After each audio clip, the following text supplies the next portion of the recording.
हर व्यक्ति को यह बताना पड़ेगा कि मैं गुलाम हूं कि आजाद हूं। हर व्यक्ति को मैं लिख करके दूंगा सिस्टम को कि मैं आजाद हूं, मैं इस सूरज की रोशनी से चलने वाला व्यक्ति जिसने तुम्हारा कुछ नहीं लिया है, मैं एक आजादी घोषित करता हूं, मैं अपने आप को भारत सरकार घोषित करता हूं। बताओ तुम क्या करोगे उस दिन? सरकार मुझे लिख करके दे, मुझे लिख करके जवाब चाहिए तुम्हारा कि तुम मेरे मालिक हो या मैं तुम्हारा मालिक हूं। बताना चाहिए ना सरकार को। जब पूरा का पूरा गांव लिख के देगा कि बताओ तुम हमको, हमारा जवाब दो। जब तक तुम्हारी संस्था में बैठा कोई अधिकारी आधिकारिक रूप से हमको कागज पर लिखकर नहीं देता है कि असली मालिक कौन है, तब तक हमारे गांव में घुसने की जरूरत नहीं है। यह बात केवल हम तब कह पाएंगे जब हमारे गांव का हर आदमी बात को समझता है। पूछ तो लो पहले कि यार ठीक है हम तुम्हारी सारी बात मान लेंगे, पहले लिख करके तो दे दो हमको कि मालिक कौन है और क्यों है। वो कह देगा कि तुम हमसे राशन लेते हो इसलिए मालिक हम हैं, तुम तो भिखारी हो, तो लो अपना राशन पकड़ो, बात खत्म। अब बताओ कि तुम्हारे कागज हमारा बनाया हुआ है कि लो पकड़ो कागज। अब बताओ किस किस आधार पर तुम हमारे ऊपर राज चला सकते हो, ये बताओ। तुम इस आधार पर बना सकते हो कि भारत की सरकार ने कानून, उस केंद्र सरकार ने, लोकसभा ने कानून बनाया। बताओ लोकसभा को कौन तय करता है? बताओ जरा, लोकसभा को वहां पर बैठकर कानून बनाने की ताकत कौन देता है? ग्राम सभा। लोकसभा को वहां बैठकर, ग्राम सभा कौन है? वोटर, 18 साल से ऊपर का आदमी। उसने आदेश दिया कि जाओ तुम कानून बनाओ, और वो भारत सरकार के अधीन है। जो लोकसभा है, राज्यसभा है, विधानसभा है, किसके अंतर्गत है? भारत सरकार के। भारत सरकार कौन है? ग्राम सभा।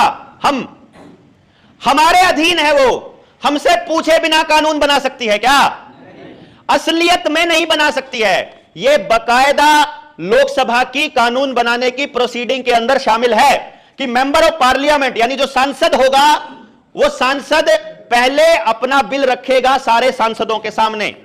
सारे सांसद उसकी कॉपी लेकर जाएंगे अपने एरिया में। अपने एरिया में जिसके संबंधित वो बिल है, जैसे मान लो किसान का बिल है तो सभी किसान संगठनों को बुलाएंगे। वो आदिवासियों से संबंधित बिल है तो आदिवासियों के सामने लेके जाएंगे। वो व्यापारियों से संबंधित बिल है तो वो व्यापारियों को सामने लेके जाएंगे। वो स्टूडेंट्स को लेकर के कोई बिल है तो वो स्टूडेंट्स के सामने लेकर के जाएंगे।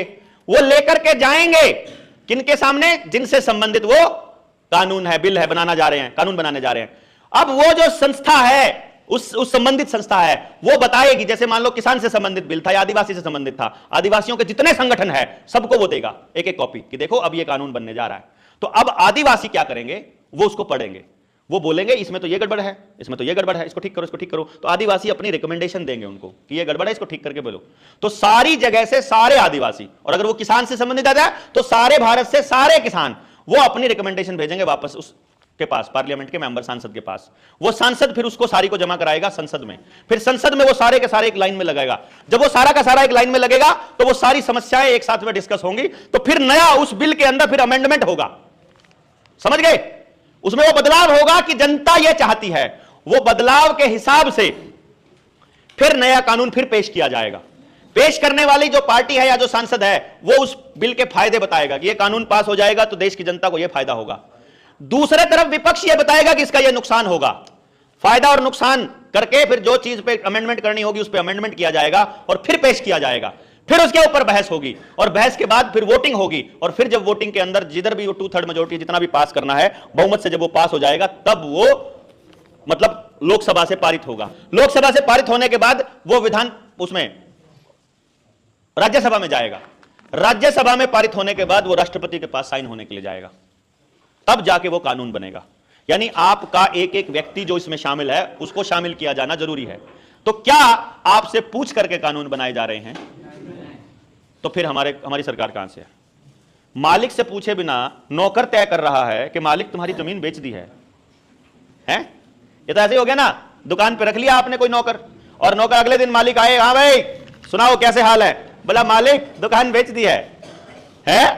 दुकान बेच दी है? अरे मैंने तेरे को मैनेजर लगाया था सिर्फ मैनेज करने के लिए। बोला आपने तो हमको अधिकार दिए थे, आप आते ही नहीं थे, हमने सोचा हम ही मालिक हैं, हमने बेच दिए उद्योगपति को, सस्ते में भाव में बेच दिया, अपना कमीशन बीच में रख लिया।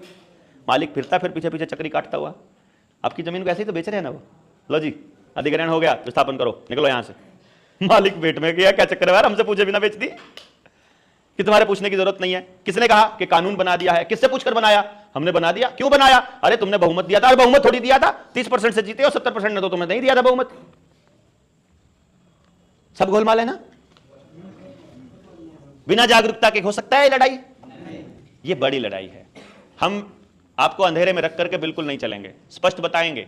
आपके पास समय है लड़ने के लिए, हिम्मत है, जिगरा है, जमीर है, जिंदा सत्य की लड़ाई लड़ सकते हो तो आगे बढ़ना, वरना अपना घर जाके सो, जितना लड़ा जाता है उतना लड़ो। और अगर अगली पीढ़ी बचानी है तो फिर ये पीढ़ी को बलिदान देने के लिए तैयार रहना पड़ेगा, वरना अगली पीढ़ी 100% गुलाम है, 100%।